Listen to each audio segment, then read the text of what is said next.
Somalia's capital, Mogadishu, a city once synonymous with conflict and destruction, is now experiencing an unprecedented construction boom. In the last 5 years, more than 6,000 buildings have been constructed in the city, and hundreds more are expected, according to the mayor's office. Our reporter Fadosa Hanji has just returned from there, where she met two young women engineers who've been at the heart of Mogadishu's construction boom. China is Somalia's fastest-growing trading partner.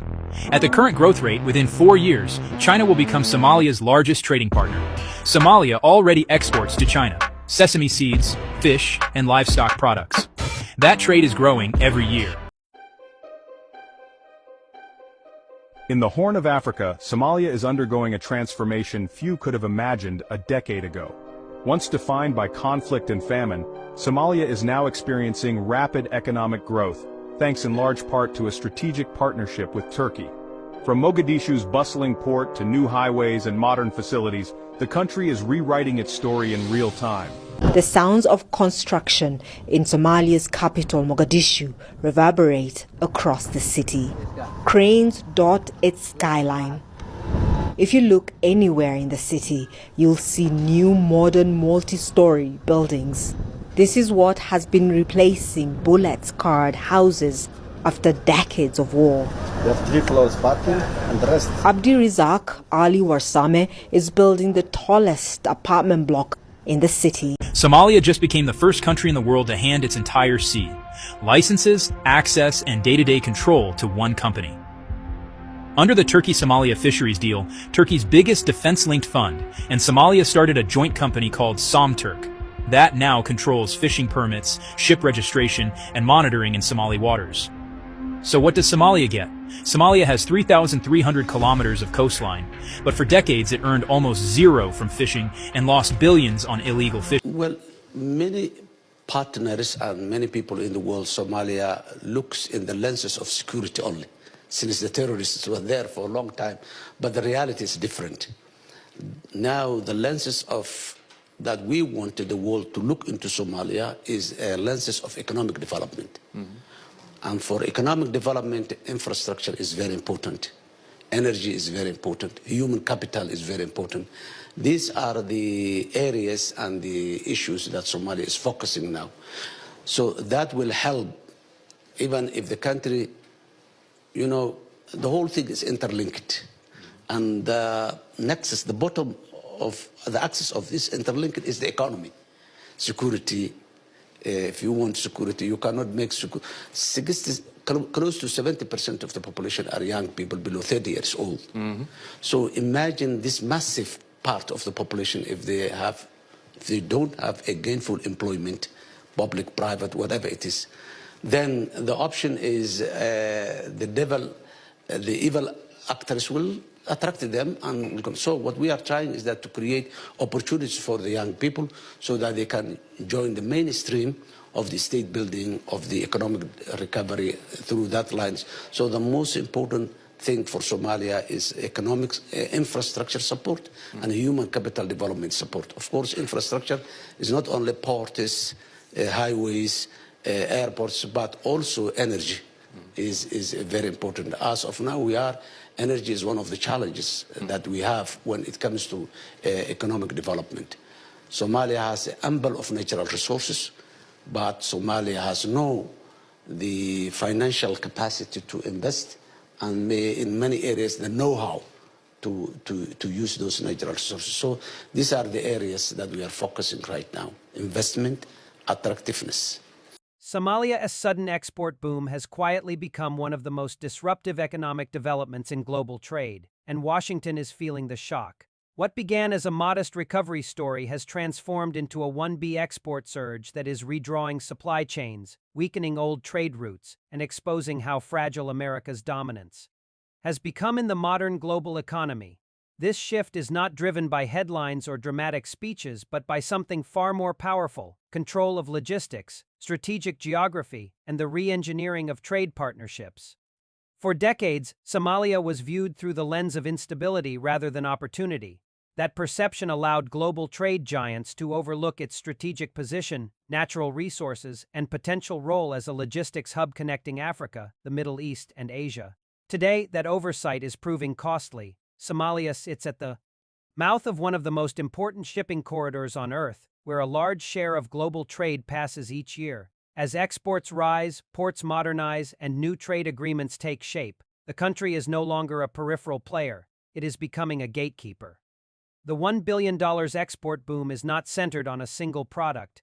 It is the result of diversified growth across livestock, agriculture, fisheries, minerals, and logistics services. Somali livestock exports, once limited to regional markets, now flow into the Middle East and parts of Asia at record levels. Agricultural goods, previously constrained by infrastructure and financing gaps, are now moving through newly upgraded ports and transport corridors. Fisheries, long underutilized, are supplying regional markets hungry for protein. Each container that leaves Somali ports represents not just economic recovery but a shift in trade gravity. This is where the problem begins for America's global trade power. For decades, the U.S. built influence by controlling access to markets, financing, and shipping routes. It dominated trade through dollar-based systems, Western logistics networks, and political leverage. Somalia's rise weakens all three pillars at once. New trade contracts are increasingly denominated outside traditional dollar systems, using regional currencies or alternative payment frameworks. Shipping is being handled by non-Western logistics firms, reducing reliance on U.S.-linked maritime infrastructure, and political alignment is shifting toward partners willing to invest in ports, roads, and energy without imposing conditions tied to foreign policy. Somalia's ports have become the most important symbol of this shift. Modernized terminals now process goods faster and cheaper than many regional competitors. Shipping lines that once avoided the Horn of Africa are returning, attracted by lower costs and strategic positioning. These routes bypass traditional hubs long favored by Western companies, eroding their control over trade flows. As volumes increase, Somalia's ports are transforming into regional distribution centers, connecting East Africa, the Gulf, and South Asia with unprecedented efficiency. For America, this represents a structural loss of influence. Rather than a temporary setback, trade power is not just about exporting goods. It is about controlling how goods move, who finances them, and which currencies dominate transactions. Somalia's export boom is accelerating the creation of parallel trade systems that operate outside American oversight. Once established, these systems are difficult to reverse. The livestock sector alone illustrates the scale of disruption. Somalia has become one of the largest livestock exporters in Africa, supplying millions of animals annually to foreign markets. This directly competes with American agricultural exporters, especially in regions where price sensitivity is high. Somali livestock is cheaper, closer to destination markets, and increasingly certified through modern systems that meet international standards. American producers, burdened by higher costs and longer shipping distances, are losing ground. Agriculture is following the same pattern. Somali sesame, sorghum, and other crops are filling demand in Asia and the Middle East that once relied on U.S. suppliers. As supply chains diversify, importers reduce dependence on American exports, weakening one of Washington's traditional tools of influence. Trade leverage disappears when alternatives exist, and Somalia is helping to create those alternatives at scale. The fisheries boom adds another layer of pressure. With one of the longest coastlines in Africa, Somalia is rapidly expanding seafood exports. Investments in cold storage, processing facilities, and port infrastructure have turned fishing into a high-value export industry. Asian markets that once relied heavily on U.S. and European seafood are increasingly sourcing from Somali waters. Each new contract shifts revenue and influence away from Western exporters. Perhaps the most alarming development for Washington is the speed at which Somalia is integrating into non-Western trade networks. Infrastructure financing is coming from sources outside traditional Western institutions.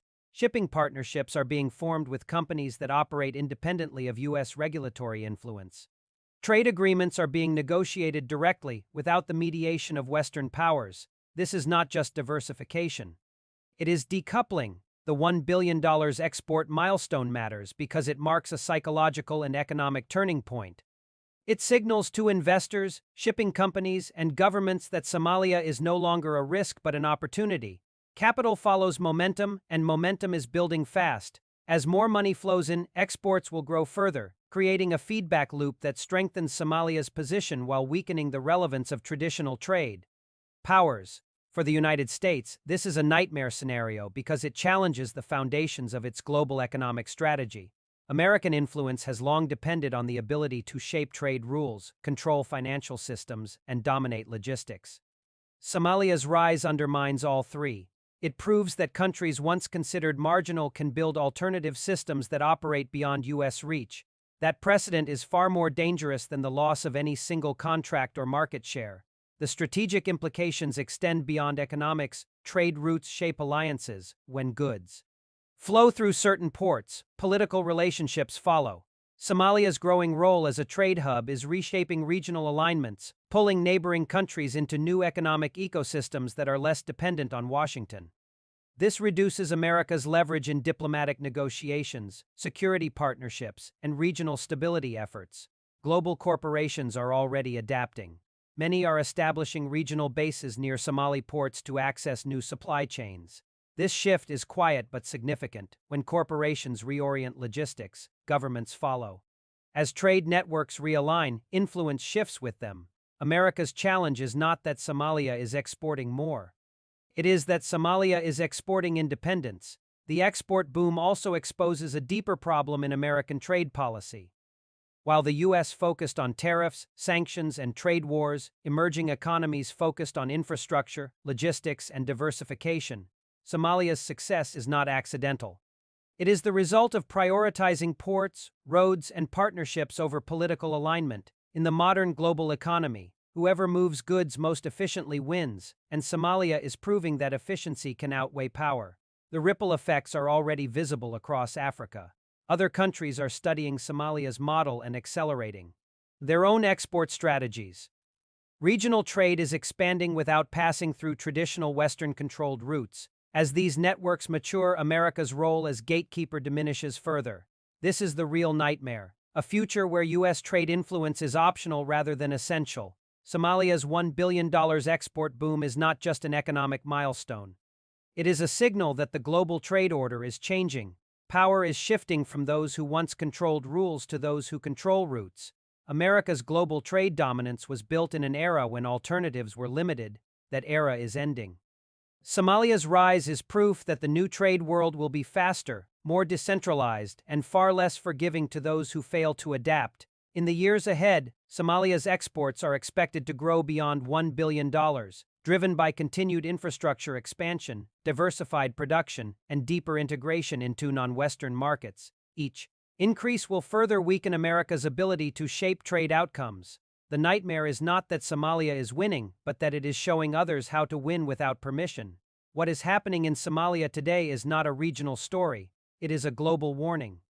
Trade power is shifting away from traditional centers and toward countries that can move goods efficiently, negotiate freely, and build partnerships without political strings. The $1 billion export boom is only the beginning. For America, the real challenge is not stopping this shift, but learning how to survive in a world where it no longer controls the flow of global commerce. As Somalia's export boom continues to accelerate, the consequences are spreading far beyond the Horn of Africa. What once looked like a local success story is now triggering a chain reaction across global trade networks. Shipping routes are being redrawn, commodity prices are shifting, and long-established suppliers are losing leverage. This is the moment when America's discomfort turns into strategic anxiety, because the system that once guaranteed its dominance is no longer working as designed. The deeper issue for Washington is not the volume of Somali exports, but the independence behind them. Somalia is exporting without relying on Western financing, Western logistics, or Western political approval. That breaks a pattern that has existed for generations. Historically, countries that tried to rise economically were forced to integrate into systems controlled by Western powers. Somalia's growth shows that a different path is possible, and that realization is spreading fast across Africa. Trade flows are now increasingly routed through new corridors that bypass traditional choke points. Goods that once moved through European or American-controlled ports now move directly between Africa, the Middle East, and Asia. This reduces shipping time, lowers costs, and weakens the strategic importance of Western logistics hubs. Every ship that avoids those hubs is a small but meaningful loss of influence for the United States. Somalia's export strategy has also altered bargaining power. Buyers who once depended on American suppliers now negotiate from a position of strength. They can demand better prices, faster delivery, and more flexible terms. This shift is especially painful for American agricultural exporters, whose markets are shrinking as Somali livestock. Crops and seafood take their place. The loss is not only financial but political, because trade dependence has always been a key source of American leverage. The financial dimension is equally unsettling. A growing share of trade linked to Somalia is being settled through alternative payment systems. These transactions reduce the dominance of the dollar and weaken Washington's ability to use financial tools as instruments of pressure when countries trade without passing through U.S. controlled financial channels. Sanctions lose their power and economic threats become less effective. This quiet erosion of financial control is one of the most dangerous aspects of the shift. Somalia's port expansion has turned the country into a logistical nerve center for East Africa. Neighboring states now depend on Somali routes to reach global markets, tying their economic futures to the same trade system. As a result, regional alignment is shifting.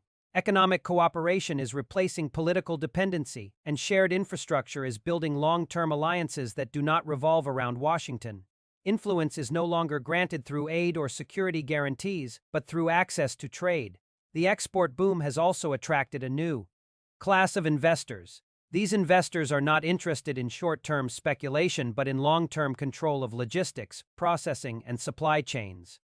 They are building facilities, storage networks, and transport corridors designed to serve regional markets for decades. Once these structures are in place, they lock in trade patterns that are extremely difficult to reverse. For America, this means that lost influence may never fully return. The psychological impact of Somalia's rise may be even more significant than the economic one.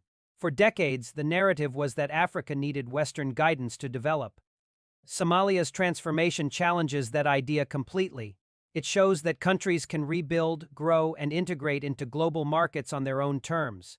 This new narrative is empowering other African nations to renegotiate contracts, cancel unfair deals, and prioritize regional trade over dependence on distant powers. Washington now faces a dilemma. Trying to pressure Somalia risks pushing it further into alternative alliances. Ignoring the shift allows it to spread. Re-engaging would require a complete rethink of trade policy, one that focuses on partnership rather than control. But such a shift would demand political courage and long-term vision, two things that are often in short supply in global power politics. The export boom is also changing domestic realities inside Somalia. Revenue from trade is funding infrastructure, stabilizing currency flows, and improving services. This creates political stability, which in turn attracts more investment. The cycle reinforces itself, making the export surge not a temporary spike but a permanent transformation. Each year of growth makes Somalia harder to ignore and impossible to sideline. Across the Atlantic, American policymakers are beginning to understand that this is not an isolated case. Somalia is part of a broader trend where African countries are reclaiming control over trade, resources, and partnerships. What makes Somalia especially dangerous to American trade power is its location. Sitting at the intersection of global shipping routes, it has the ability to influence flows far beyond its borders. Control of choke points has always been a source of power, and Somalia is quietly becoming a choke point manager rather than a bypassed coastline. As Somalia's exports grow, global companies must choose where to anchor their supply chains. Increasingly, they are choosing proximity to Somali ports and African markets rather than dependence on Western intermediaries. This shift will reshape investment maps for decades. It also means that American companies risk being left out of the fastest-growing trade networks on the planet. The United States still has enormous economic power, but power alone no longer guarantees control. The global economy is becoming more fragmented, more regional, and more resistant to domination. Somalia's $1 billion export boom is a clear sign of this new reality. It represents a world where trade is driven by efficiency rather than hierarchy, by geography rather than geopolitics. The real nightmare for Washington is not Somalia's success, but the precedent it sets. If one country can rise this fast, others can follow. If trade routes can be rebuilt without Western oversight, entire regions can realign. If alternative systems work, the old ones lose relevance. This is how empires decline in the modern age, not through collapse but through irrelevance. Somalia's transformation is still in its early stages, but its direction is clear. The export boom will continue to expand as infrastructure improves and trade networks deepen. The country will become more influential, more connected, and more confident in shaping its own economic destiny. Each step forward reduces America's ability to dictate outcomes in global trade. In the end, this is not just a story about Somalia or exports. It is a story about a changing world order. Trade power is shifting away from those who once controlled it toward those who can adapt to new realities. Somalia's 1B export boom is proof that the future of global trade will not be decided in Washington alone, but in ports, markets, and corridors that were once ignored. For America, the challenge now is to accept this new world and find a way to compete within it. For Somalia, the challenge is to sustain growth without repeating the mistakes of the past. For the rest of the world, the lesson is simple. The age of uncontested trade dominance is over, and a more balanced, multipolar economy has already begun to take shape.